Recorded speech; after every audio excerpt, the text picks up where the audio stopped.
All right. Well, good afternoon or good morning, everyone, and welcome to this Canberra Business Chamber member information session on cyber security. I'm Greg Harford. I'm the Chief Executive of the Canberra Business Chamber, and I'd like to start by acknowledging the Ngunnawal people, the traditional custodians of the lands where our office is situated and where everyone on this call is meeting from today. And I acknowledge and respect the continuing culture and contribution that the Ngunnawal people make to the life of Canberra and the region. Now, cybersecurity is a really important topic, one that often people say to me things like, oh, look, I'm just a small business. I don't need to worry about it. But the reality is that you absolutely do, because there's lots of dodgy people out there trying to do dodgy things. And I personally know of a number of businesses that have been completely locked out of their systems. They've been unable to process sales. They've had their data hacked and stolen. And some of those are large businesses, but some of them also are quite small. Today, we're going to hear from four industry experts, all based here in Canberra, about how big the problem is, what the risks are for your business, and the practical steps that you can take to immediately start protecting your business and customers from cyber threats. Today, we're going to hear from Prescott Pym, who's the Principal of Risk Advisory at Deloitte, Shannon Sedgwick, who's a Partner for National Cybersecurity Practice at Minter Ellison Consulting, Christina Novakovic, who's a Cybersecurity Consultant at TLR Global, and Roger Smith, who's the Director of Client Security at Care MIT. So we've got some really great insight in the room with us today, and they're really looking forward to hearing what they have to say. Now, look, please, if you do have any questions during the presentations, please submit them through the chat function, and at the end of the presentation we will have an opportunity to go through those. So please, we'll kick off with our first presenter, Prescott Pym, the Principal of Risk Advisory at Deloitte. Over to you, Prescott. Yeah, thanks so much, Greg. I'm really looking forward to the chat that we're going to have here today. And like you said, hopefully share some tips about how you can help protect yourself online. So we're going to kick this off with a bit of a high level, what's the cyber landscape in 2023? What sort of threats, what's the costs of cybercrime and that sort of stuff. So I'll walk through that and then hand over to Shannon to dive into a bit more detail. So cybersecurity is a national issue, but it's also an international issue. We're not alone in this in the global economy, but Australia is definitely a target for cybercrime. And with the increased digitalization that many organizations are going towards meeting customer needs and demands, increasingly online and activities play an important role in our economy to really elevate and grow economic activity across the country and make the lives of 26 plus million citizens easier and a higher value as we sort of transition the economy into the next age. And I think Christine is going to talk about some of the really interesting threats around that as well later on. Just want to quote some statistics. So the Australian Cybersecurity Centre is the national agency charged with collecting information around cybercrime reports and helping organisations to recover from those. So here's some statistics from the ACSC annual report from last year. A new one will be issued before the end of the year. These are always a great read at a glance to just get an idea of what's happening around the Australian economy. So in the past year, there were 76,000 reports to the ACSC. You can make those reports online. You can call them up and make those reports as well, or email into asd.assist@defence.gov.au if you're impacted by cybercrime. One of the real challenges with cyber incidents in Australia is underreporting as well. So I would encourage, if you are impacted by a cyber incident, get in touch with the ACSC, and they can help walk through how you can engage services like incident response to help mitigate and solve those problems. It is a year-on-year challenge, and it's continuing to increase. So in the past 12 months, there was a 13% increase on cyber incidents reported to the ACSC, and that's growing year on year. So when the new report comes around, I expect that number's probably heading up towards closer to 100,000. That maps down to the ACSC is receiving a call for help or an email or a submission every 7 seconds around the clock, 24/7. So that's also trending downwards as we're getting more cyber incidents across the economy. So that's sort of the high level issue. So when you're thinking about the businesses that you run, what's that costing you on average? So again, these stats are taken from at the top here, the ACSC report, where for a small business, the average direct cost for a cyber breach is around 39,000. That's obviously a significant impact to a small business to have to try and engage some services, try and help recover. As was mentioned earlier by Greg, your business could be offline for a period of time while you try to recover from that. For medium-sized businesses around Australia, that figure's more than doubled at 88,000. So reasonably significant impact. That's just the direct impact from trying to resolve these issues and get back online. One I wanted to highlight also from this report is that business email compromise alone cost around $81 million in 2021. So business email compromise is where attackers are trying to email in through your infrastructure and then be able to coerce your employees into releasing information like invoices, or usually is financially motivated to try and extract money from your organization. It could be posing as like a third party who you'd normally deal with, that you would then send a regular purchase order towards.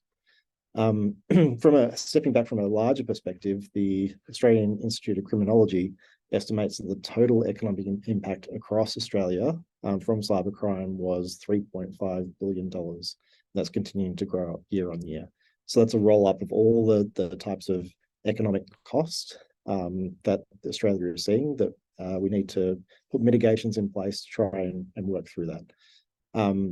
But probably what's not captured in there, and something that's really important, is the personal and emotional costs associated with cybercrime.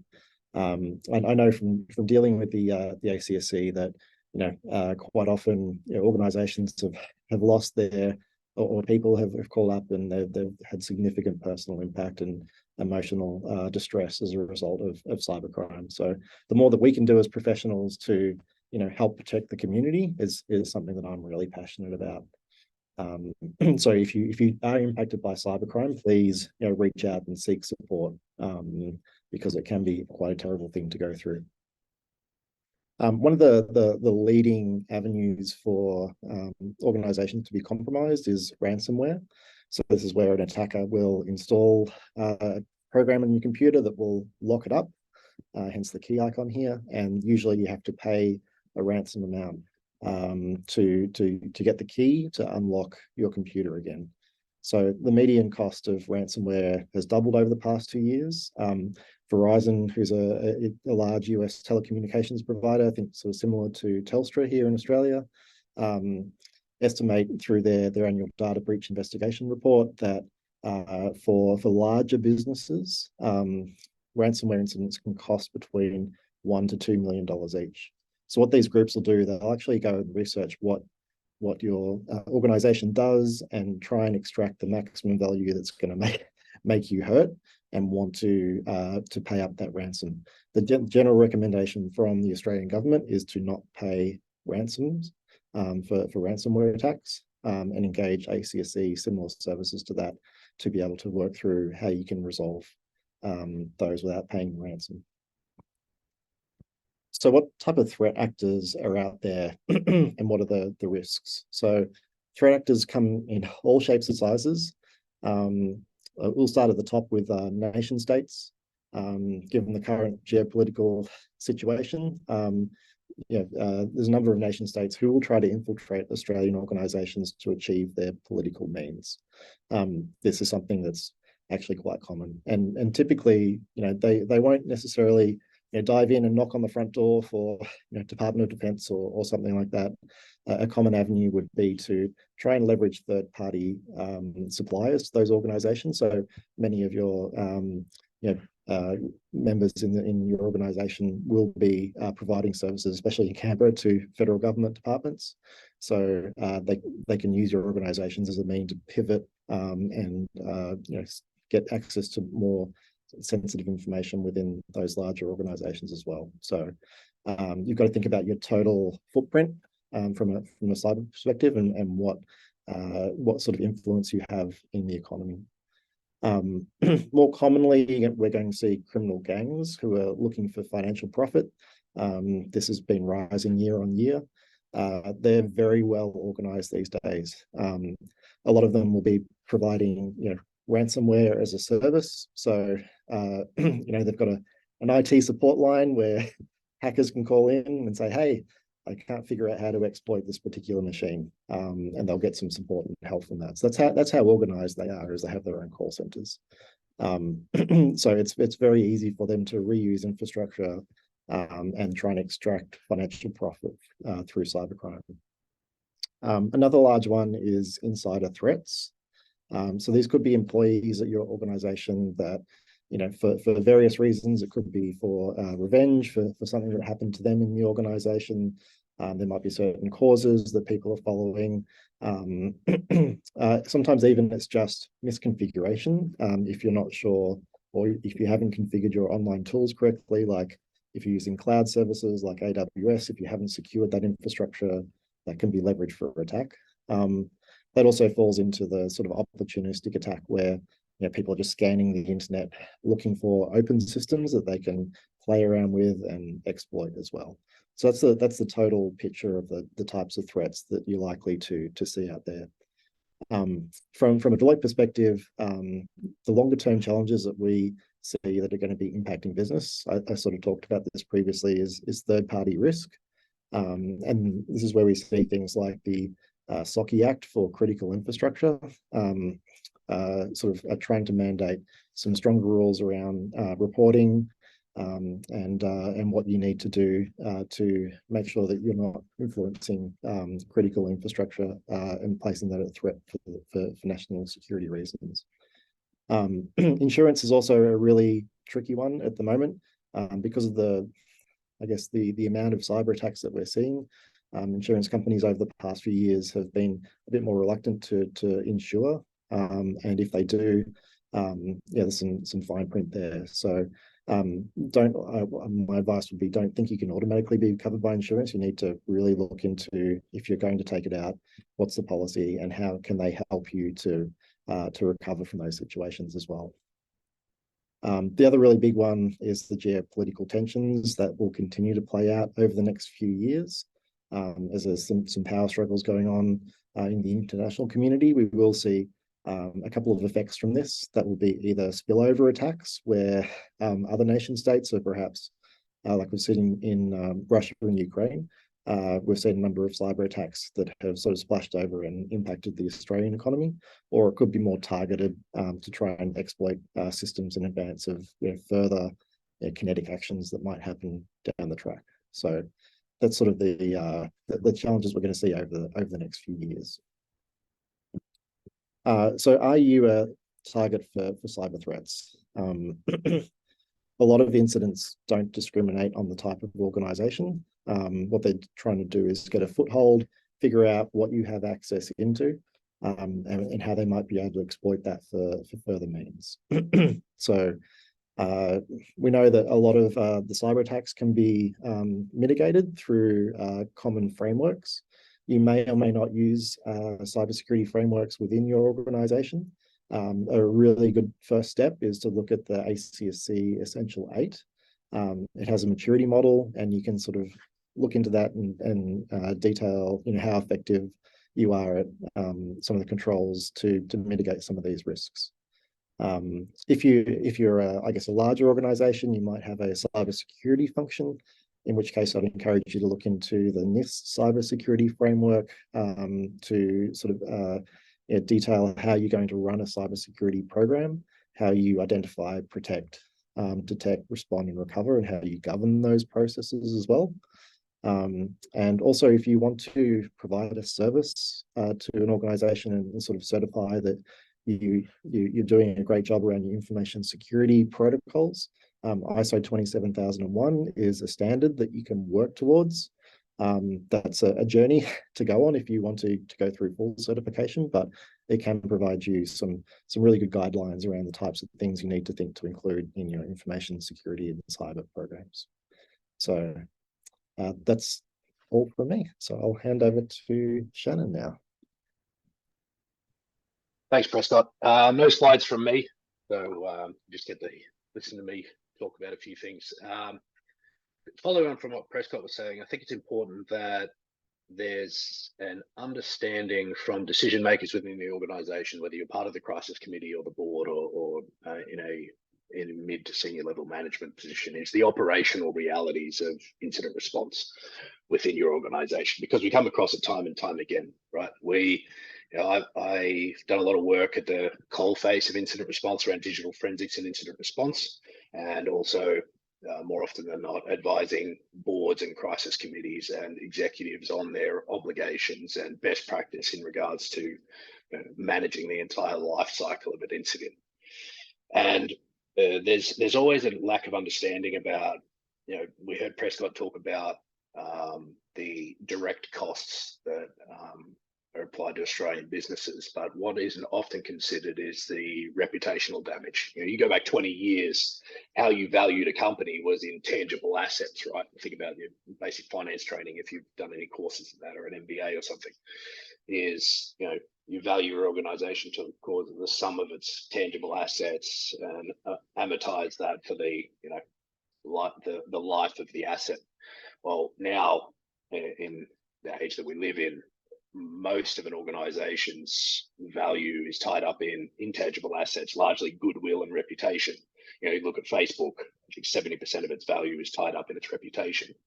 Now, if you suffer an incident, you're looking at a 5 to 10% reduction in the value of your goodwill reputation, even if you respond well.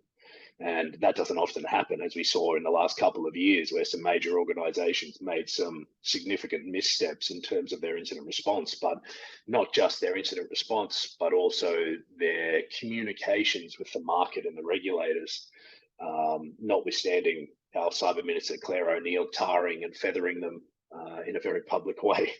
That didn't help things. But in terms of the reputational damage of a mishandled breach, it can be huge. You think about, if you've got $1 billion company and you wipe off 10% of its value, that's a significant hit of indirect costs.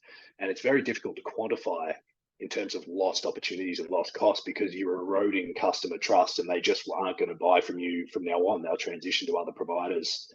But there's also that missed opportunity of people that might have come to you that now won't, because you have that reputation. So it's something that needs to be considered. But as well, an operational reality around incident response is actually how long incident investigations take. Now, boards, they're used to getting a pack, yay thick, that you could beat somebody to death with. In the early days of an incident, you're not getting any information. You're unable to, you don't even know what's happened. The best thing that you can say in terms of customers and to regulators is something bad has happened and we're investigating it. That's the extent of the level of assurance you can give.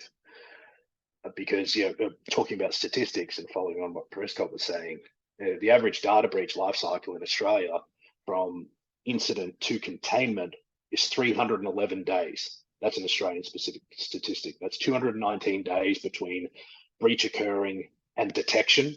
So 219 days that the threat actor has access to your environment, and then 92 days between detection and containment. So that's 3 months for you to remediate a data breach in your organization on average. If you've got 50% more of workforce working from home or working remotely, add an extra 8 weeks onto that. So that takes it out to 5 months in terms of average response and containment, remediation, recover, the NIST life cycle that Prescott was talking about. So there is that tendency for boards and crisis committees to go looking for information in the early days of an incident, and they're asking for hourly updates, in the first few days of an incident. You're not going to know anything. All you're doing is slowing down the investigation, putting additional pressure on already stressed out cyber teams, whether they're internal or external or both. Daily updates is acceptable, but even then, not much is going to change. Being able to grant assurance to the market and the regulators about the level of the breach and the extent to which threat actors gained access to your network and how long they've been there and what they actually had access to. Oftentimes those answers won't be there to any degree of certainty for weeks. Likewise, another operational reality around incident response is around attribution. It is unlikely you'll ever know with any level of certainty who the threat actors were. It's, to be frank, it's not really worth pursuing that level of that line of investigation, because it's not going to materially change how you respond. You'll be able to see, understand what the malware variant was, most likely, after forensic investigation is completed. But trying to find out who did it is, it's just so easy to hide your tracks in an online environment. A few other things that we noticed that during an incident response that boards and crisis committees have a lack of awareness of is, and I touched on it earlier, is the staff workload and staff welfare. It is very stressful responding to an incident, and what isn't often considered is schedules and rotational shifts when it comes to work for your cyber team, and bringing in external providers, whether it be digital forensic investigators or just responders and advisors that have expertise in incident response. What you need to do is set up shifts, consider logistics around, what are they eating, where are they sleeping? For someone who's slept under a desk a number of times, it's it doesn't make for an effective response when you're not getting enough sleep and you're quite stressed. So having leadership that understands those operational realities and the level of stress you're under, and not exacerbating that, but trying to help. Obviously, it's not the board's responsibility to have those tactical level decisions, but at least asking the question shows that you care and that you understand, right? And then another one is playbooks. Everyone on the screen would agree with this, but more often than not, we see incident response plans that are at a high level, and it's the same incident response procedure for every single type of incident. But the way you respond to a ransomware incident is going to be materially different to business email compromise, right? It's a completely different incident. So there'll be similarities in the steps, but in terms of your both legal and operational obligations and how to match them up, and levels of disclosure to regulators in the market, particularly if you're publicly listed or you're a government agency that has increased regulatory oversight. Having a playbook specific to each incident, and it's basic risk management, right? You're not going to be able to build a playbook for every single possible scenario, but let's look at what's most likely and what's most dangerous, and start building playbooks from there.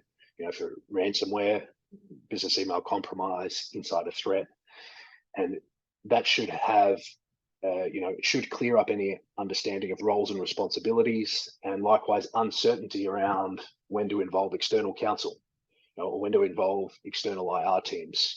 How do you determine materiality of breach? What are your disclosure obligations to the market? And having pre-prepared comms to that effect. Having comms already written up saves so much time. Involving marketing and PR and external PR in the drafting of those comms, and even liaising with regulators in the interim as a proactive thing rather than reactive, so you can understand what level of information they'd be looking for in the event of an incident. They're very open to having those conversations. We're speaking to them on a regular basis as a result of incidents, but having that proactive, planning and discussions with those entities is hugely beneficial. Likewise, we find a lack of understanding is the government's, and likewise ours, and any responsible advisory around cybersecurity incidents, is not to pay ransomware. But it's not as simple as that. It has to be a discussion at a board and a crisis committee level around, okay, what are our options here? Because more often than not, double extortion ransomware is the common theme these days, where not only have they encrypted your data and your systems and you don't have access to it, but they've also stolen that data and they're going to threaten to leak it on the dark web. So that double extortion. So you have two considerations there. Is, okay, we might have backups, and who cares if they've encrypted our systems? We'll just rebuild from our backups that we've validated are clean from any form of malware. Very important. The amount of times we see infected backups be uploaded to the system hurts my soul. But also, what is the level of sensitivity of the data that they have? Have a look at the sample that they've provided. Does it contain an extremely sensitive customer or client information, like health PII or something like that? That's a consideration of whether it's worth paying the ransom or not. Or sometimes you just don't have backups because they've been infected, or you've been lacking in your cybersecurity maturity and haven't got the basics in line and you don't have backups, or your IT service provider has said that they're taking backups and they're not. It happens more often than you think. And you're forced to pay a ransom. Okay, well, how do we go about that? There's a countdown clock typically for most ransom payments. Having a Binance or similar account set up where you've got a wallet already ready to go, and a methodology around transferring fiat currency into cryptocurrency, because not every threat actor uses the same type of crypto, right? You're not going to keep a wallet full of Bitcoin when that threat actor is going to ask for something like Monero or Dogecoin.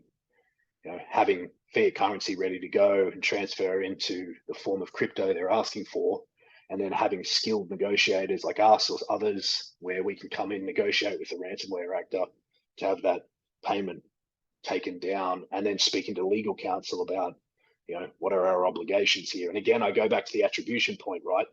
It is illegal to pay a known criminal organization or a terrorist organization, but attribution, how can you enforce that in court when even the best forensic investigators, unless you have ASD's capabilities, which are offensive, only they can know who a threat actor is with their capabilities, because for me to be able to find that out, I'd have to do something illegal, which I'm not willing to do. So, the enforceability of who you're paying with a ransom payment is dubious at best, in my opinion. So, that there are a few of the things that I wanted to take you through very quickly. We've only got 12 minutes each, but I just wanted to communicate some of the operational realities around incident response that decision makers aren't often aware of. And this is a much bigger conversation than this, but hopefully you got something out of the things that I've discussed today. So I'll hand over, I think, to Roger now, but I appreciate your time. Sorry, no, it's Christina who's going to speak to us next. My mistake. The effects of AI on security operations. So, Christina, over to you. Just a reminder, please do use the chat function at the bottom of the screen if you've got any questions. If you're on a phone, you might need to scroll across in order to find that. And if you really get stuck, please, if you're attending, raise your hand and we'll find a way of getting the question from you.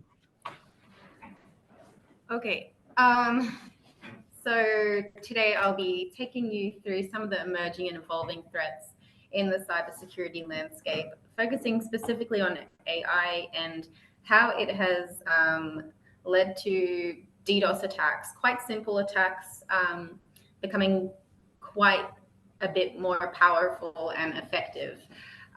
Focusing on DDoS simply because they are quite rudimentary attacks, but now being powered by or with AI, they've become quite a bit more serious. So we've seen this in a specific example, a recent one in October. Google, Amazon, and Cloudflare said that they had endured the internet's largest known DDoS attack, which started in October and is still ongoing at present. And what they experienced was incoming traffic 7 times greater than previous DDoS attacks. And AI was leveraged to achieve this. So the machine itself was able to map and identify what protection systems Google, Amazon, and Cloudflare had in place, but worked out how to subvert these. Denial of service attacks, they flood targeted services with a huge amount of fake data requests, making it impossible for legitimate traffic to get through. So this means that the server can't handle the traffic, and as a result, Google, Amazon, or Cloudflare services get disrupted. So about immediately after the attack, Google put out a statement on their blog post saying that this attack generated more requests than the total number of article views reported by Wikipedia during the entire month of September 2023. So that gives you a bit of an indication of how much traffic was flooded to their servers. So we've discussed this particular denial of service attack with various clients, and they're quite confident that the difference between this particular denial of service attack and more ordinary types that we're used to seeing is that the threat actors were leveraging AI to achieve this.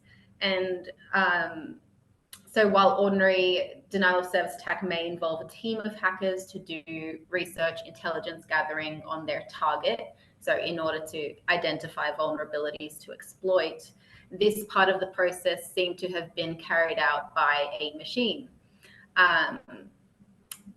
Yeah, and so basically, when we think about the size of these, the nature of these particular targets, so Google, Amazon, Cloudflare, internet giants who have many resources at their disposal to develop quite robust security, yet they are able to be compromised quite significantly by a DDoS attack.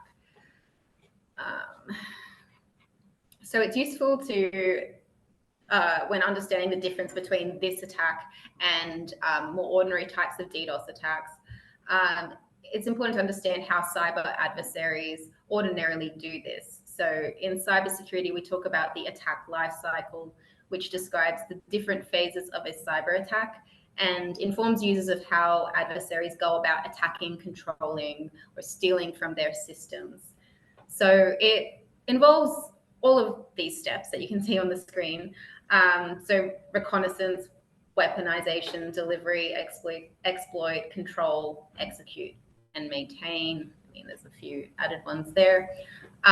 But what we see with the specific example I just covered was that where AI was involved seemed to have been in the reconnaissance stage, so in the research and intelligence gathering stage. And when you think about it, this is quite an important stage of a cyber attack, because without having enough intelligence on your target, it's going to be difficult to figure out how to attack it and which vulnerability to exploit. So having AI do this for you is quite useful if you're a cyber criminal. Traditionally, DDoS and other kinds of attacks have relied on some element of human intervention. And whilst DDoS attacks can be automated via the use of bots, now we're seeing attacks where human intervention is not necessary, where parts of the attack lifecycle are being carried out by AI, reducing the need for human effort, the amount of machines that need to carry out the attack, and increasing the speed of the attack and the data that can be drawn out to execute the attack. So just to take you through like the evolution of DDoS attacks and where we're at now with AI being utilized as a tool for them. So in the 2000s, DDoS attacks were a heavily human-driven process. So it involved teams of people who would work together writing scripts, running attacks, executing, again, a very human-driven process. In the 2010s, we saw a strong gain in automation that was used to perform this. The same teams evolved using automated scripts performing their work. They were able to map their targets quicker, find weaknesses faster, gain entry, etc. This wasn't an AI engine used, rather just clever approaches to speeding up the attack cycle through automation. Now we're facing smarter systems that can manipulate protocols on the fly to create maximal damage with minimal amount of machines. So consider this with DDoS. These are very simple attacks, but with AI, we don't need as much of a human presence. In a fully automated way, machines can attack other machines and applications, and they will change vulnerability types and attacking vectors based on the response from the defensive side. So if one attacking signature doesn't work, the machine can think for itself and change to a different signature. So in other words, AI is able to detect being caught, and it would evolve and change form in real time, which is quite concerning. So how do we actually deal with something that can essentially change form, evolve in real time? How do we defend against these kinds of attacks? So the common assumption is that in order to fight these new AI-powered attacks, we need AI to defend against them. And while I do believe that there is some role that AI plays in this, this can be a misconception, because if you try to use AI to defend against these attacks, it will likely detect the presence of an attacking AI and take its own system offline in order to protect against the attack. But the viability of taking your systems offline in a business context, we've sort of already heard from both Prescott and Shannon on the consequences of cyber attacks in general, but if you take your systems offline, you could suffer huge financial damage, reputational damage, and the like.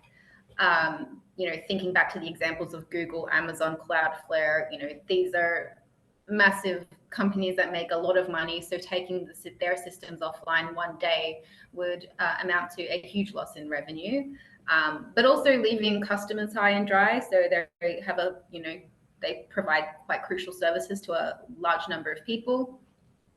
Thinking about also if this were to happen in a hospital setting, so the viability of taking your system offline would have run-on effects on a range of Internet of Things that would be affected. So things like heart rate monitors, life support, etc.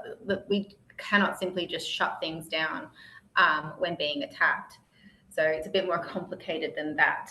So at this stage, AI can't determine what is allowed. In this stage of its iteration, its goal is to provide a solution, and it will do so at any cost, even if the last solution is to go dark, which it will do. And there have been examples of this already where the AI engine has bypassed its controls in order to complete its assigned task. So what we need to do is go back to basics. To defend against these sophisticated and more powerful AI attacks, we can't resort to AI doing the work for us. Instead, we should create a bit more of a hybrid approach. So automation with a human in the loop. In other words, we need to use not necessarily AI automation that works with us. It has to work with us instead of for us. And this involves turning assets back into assets, not liabilities. So a very common problem we encounter is the unknown unknowns. This means security operations either don't know where their exposures are on assets or even know that the asset is there, which makes them a liability, makes them liable to attack. So automation is needed so that you can find out where your assets are, what they do, and to be able to properly monitor them. It also helps in detecting the presence of a threat, containing the threat automatically, and alerting operations teams with the required data that they need in order to respond quicker. And this also, I guess, reinforces a common point in the necessity of having quite high quality trained cybersecurity professionals that can work alongside these automated processes. So that's about it. I think, yeah, I hope you've gotten a bit more of an idea of the evolving nature of some of these threats that we face, and that something as simple as a DDoS attack can cause quite significant damage with the aid of AI. All right, thank you, Christina. AI learning to defend itself is a little bit scary, if you ask me, and sort of has Terminator overtones. So hopefully it doesn't come to that. But last but not least, we'll flick to Roger Smith. Roger. Thanks, Greg. So you've heard Shannon and Prescott talk about compliance and governance and the requirements behind that. And we just heard Christina and Dave talk about the technology.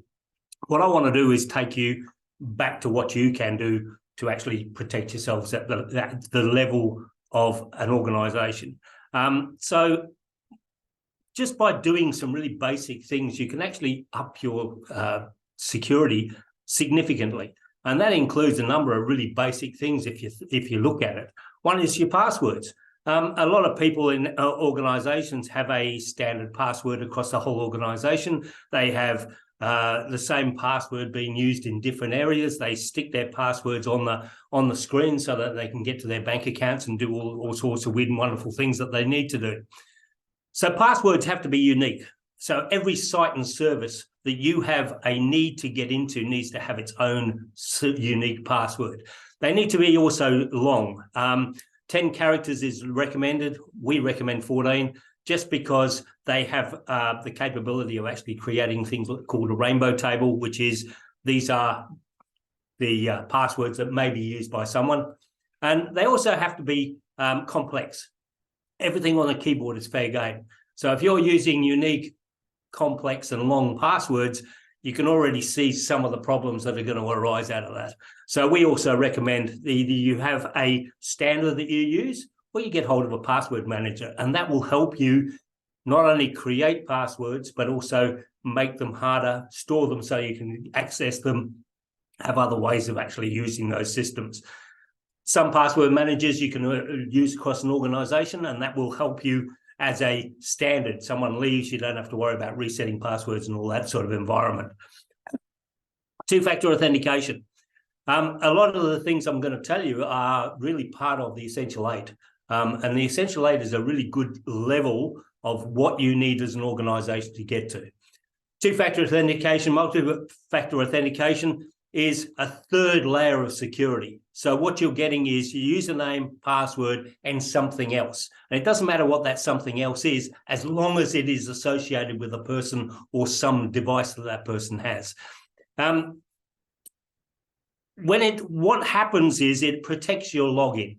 It's easy enough for someone to steal your username and password. There's a number of indications. Places like Have You Been Pwned, for instance, will give you an indication of where your username has been compromised and what password was compromised with it. So you can actually look at it and go, oh, I better change that. But two-factor authentication means if they've got that sort of information, they still need something else to get in. When it comes to two-factor authentication and multi-factor authentication, an app is so much better than SMS. Okay, there are ways of compromising SMS, but anything is better than not having two-factor authentication in place. And if you think about how you protect your data and the security of that data, you will realize that an app really does make it a lot harder for someone to gain access to your stuff. The third area that you really need to look at is education and training. It is vital that everybody understands cybersecurity is out there, what the bad guys can do, how they can compromise you, how they can make your life so much more difficult. And if everybody in the organization, as in the whole of business, is looking at being educated and trained, then you have got a better focus for the organization. If everybody is also doing that, you have a better way of actually lifting up your security, because you are training people in understanding what the bad guys are doing, how they can get into the system, and we're going to implement these things to stop you getting in.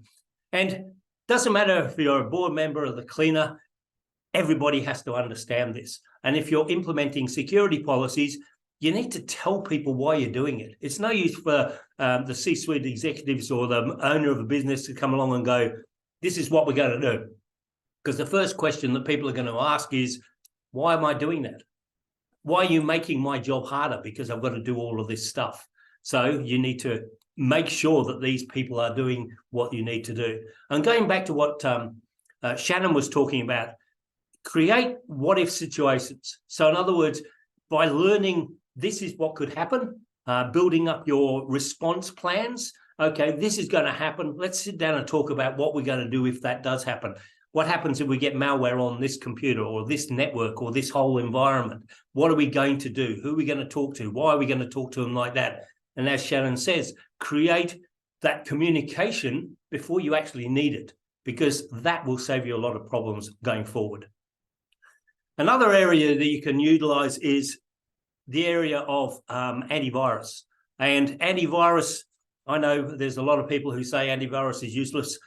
There are two different areas that people actually say about antivirus. I'm in the field that you need some sort of protection on a device.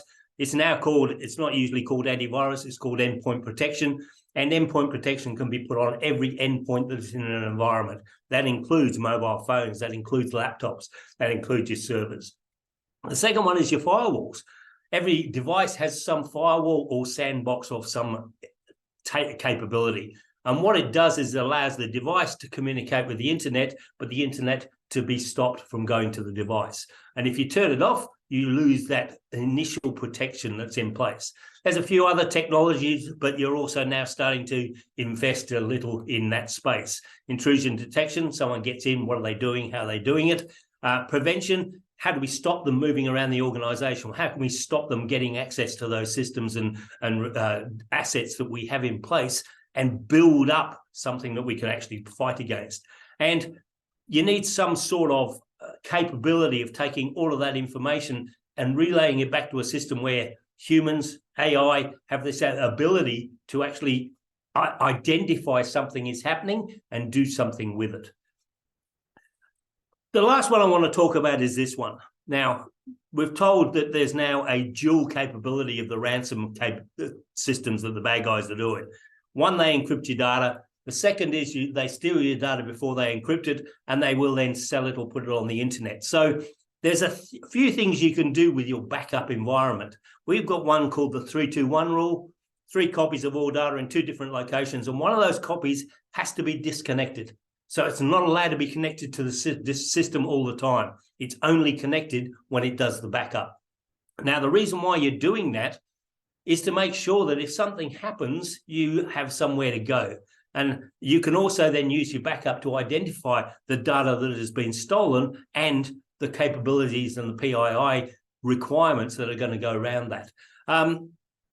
You need to have a backup of data that you can get to and you can utilize. So that means that inside an application or inside a cloud system, there's a possibility, yes, they've got a backup, but you're still connected to that system. So you haven't got access to that system. And not only if something happens to you, what happens if something happens to them?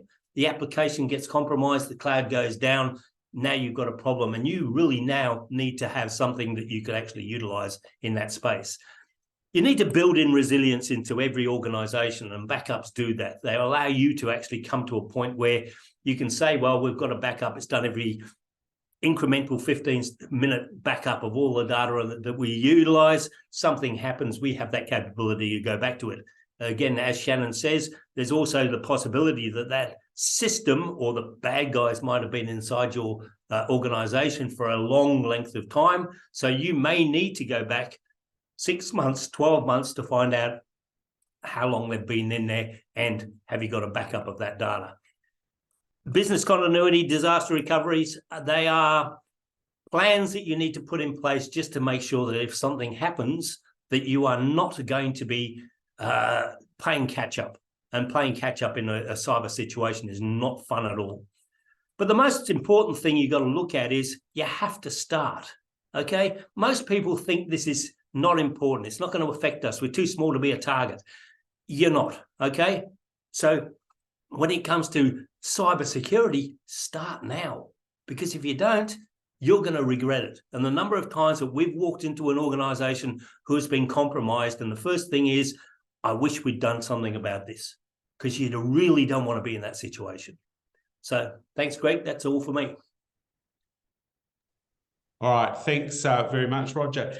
Just to kick off with one question, and just to pick up on something you just said, you sort of said, well, what if the cloud goes down? Can the cloud go down? Depends. We've got this this attitude that things like Microsoft and Amazon and eBay and everything else are never going to fail.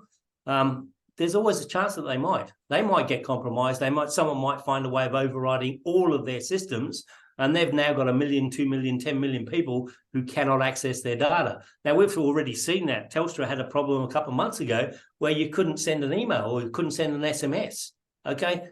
How do you get around that? What are you going to do? And again, going back to that what-if scenario, it's something, it doesn't necessarily mean it's going to happen, but it does mean that if you thought about it and something similar happens, you've actually got some way of going back to it. Right. Thank you. We've got a question here from John Terrace. I can't see the question. John, can you speak?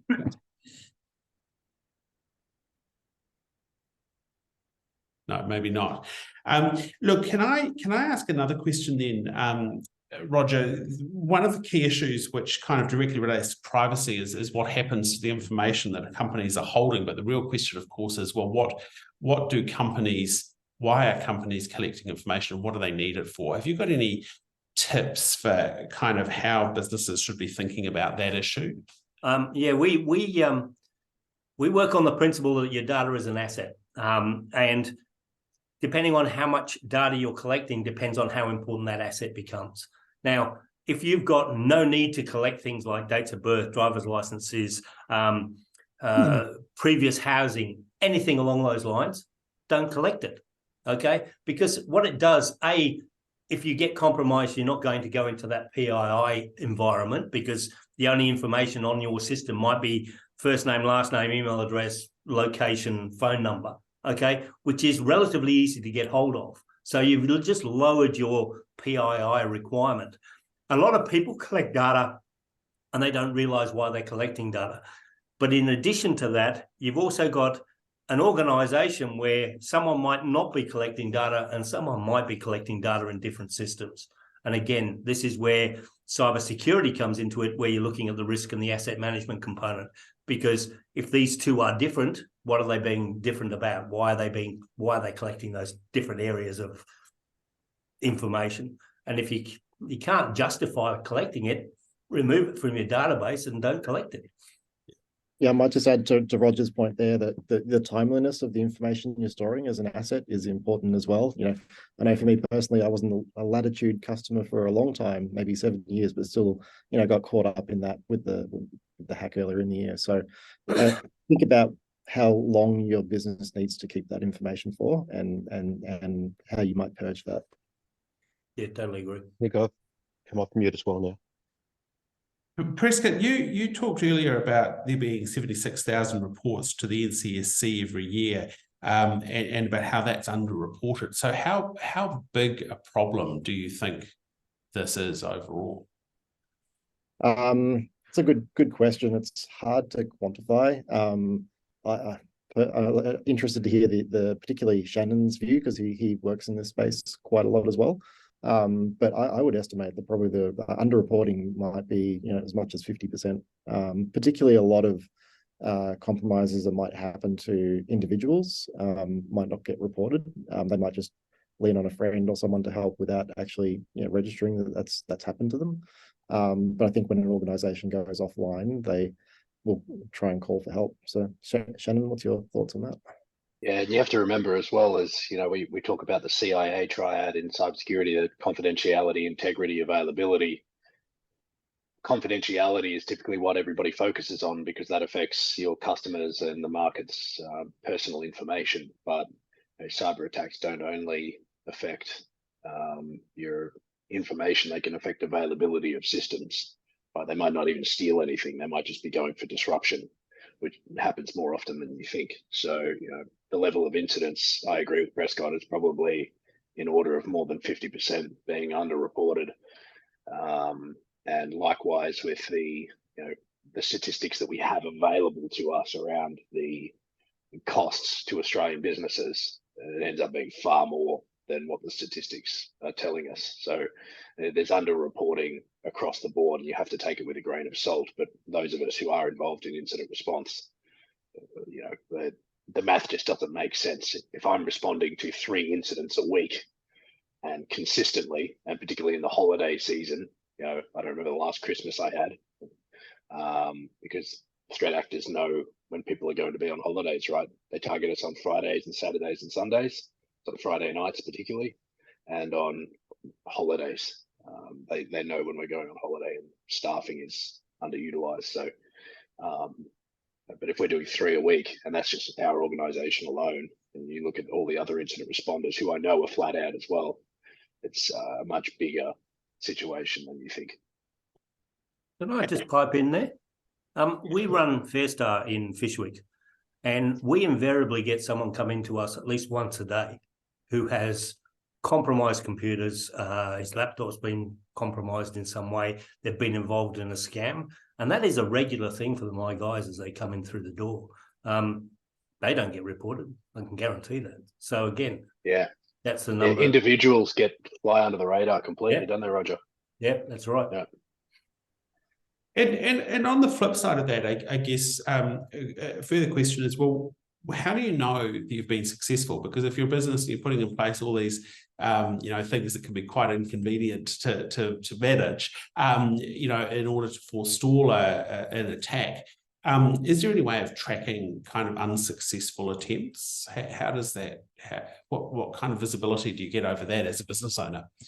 Depends on your level of sophistication of controls you've got in place. If you've got an EDR or a monitoring and logging solution in place that detects adverse events, for want of a better word, trying to penetrate your environment, that level of threat intelligence is fairly easy to get. It's not a prohibitively expensive solution. There's quite a few different ones that you can use. That gives you an indication of the level of events and how often you're being targeted. You look at big four banks, they're being hit hundreds of thousands, if not millions of times a day with attempts. So obviously most businesses wouldn't be at that level of scale because they're not that level of profile, but it certainly would be a mistake in terms of, and it's not that valuable a metric, to be frank. Yeah, it's great that you're preventing it, but what the level of monitoring that you want is when they are inside your environment or the malware has to be deployed in your environment, and your level of speed of detection and quarantine of the affected environment and rebuild as you need. The level of speed at which you can do that. So that's the monitoring, and that's the level of detection that I care about, not so much events that have tried and failed. That's just an indicator of how often you're being targeted, which would it change what you're doing to a degree? No, not materially. Yeah, I'd probably add to Shannon's point there as well and say, for a lot of your organizations, you might not have the expertise around cybersecurity either, and you may be leveraging managed service or someone to come in and help you every now and then. So think about from them also what reporting you get. To Shannon's point, reporting for the sake of reporting is not always great, but be sure to ask the questions. How are you measuring it so that you can be comfortable of what your return on your investment is around your cyber program?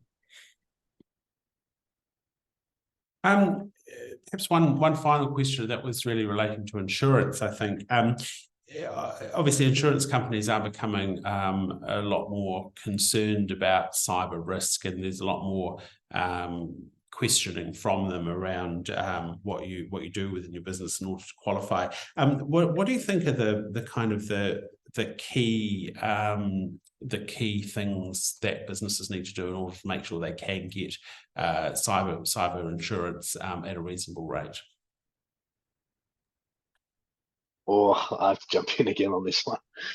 So we hosted a roundtable a couple of weeks ago with the Insurance Council of Australia, and majority of the major insurers were at that table. Likewise with some fairly senior chief information officers and CISOs. And we discussed that exact thing about the evolving insurance landscape, the narrowing coverage, and for quite a while there, the almost prohibitively increasing costs. That's leveled off now in terms of the cost. They're starting to come down a bit, but coverage certainly is still getting narrower.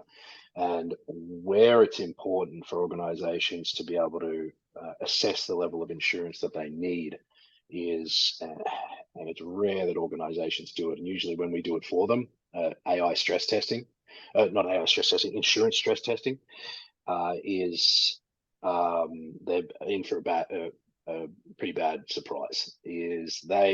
What you need to do is basics around cybersecurity, map the risks in your organization, determine what is critical, determine what are your critical assets, critical data sets, and what is most likely most dangerous, right? And then apply a level of risk quantification or try and enumerate them in financial terms. We do a lot of this type of work, but some organizations that have more mature capability can do it themselves, but most time they outsource it to different organizations. And what we do is we go, okay, we've enumerated your critical risks and what's most likely and what's most dangerous. And then we map that up against their insurance policy. And more often than not, we could find them completely at odds, where they're paying exorbitant premiums for something that they don't need, which is so unlikely to happen, it's ridiculous. And something that is more likely to happen, it's going to cost them a fortune, they're not covered for at all. So having an understanding of what's going to cost you, what is most likely to happen, what's most dangerous, basic risk management, and understanding, that approximate enumeration of those risks should they be realized, and making sure your insurance policy covers it is really important. More often than not, now the major insurers are doing basic assessments of a insured's environment and their policies and procedures and their level of maturity before giving them a policy, so that they understand their risk profile. Because there's so many data breaches happening, insurances are just paying out the nose, particularly industry specific insurers, law firm insurers, paying a lot of money because of those small to medium law firms that are just getting breached constantly. So, they're going to a lot more extended efforts in terms of their due diligence before they'll offer you a policy. And if you're seen to be lacking in terms of maturity, your premiums are going to be skyrocketing. And that's where we're seeing a lot more of our clients.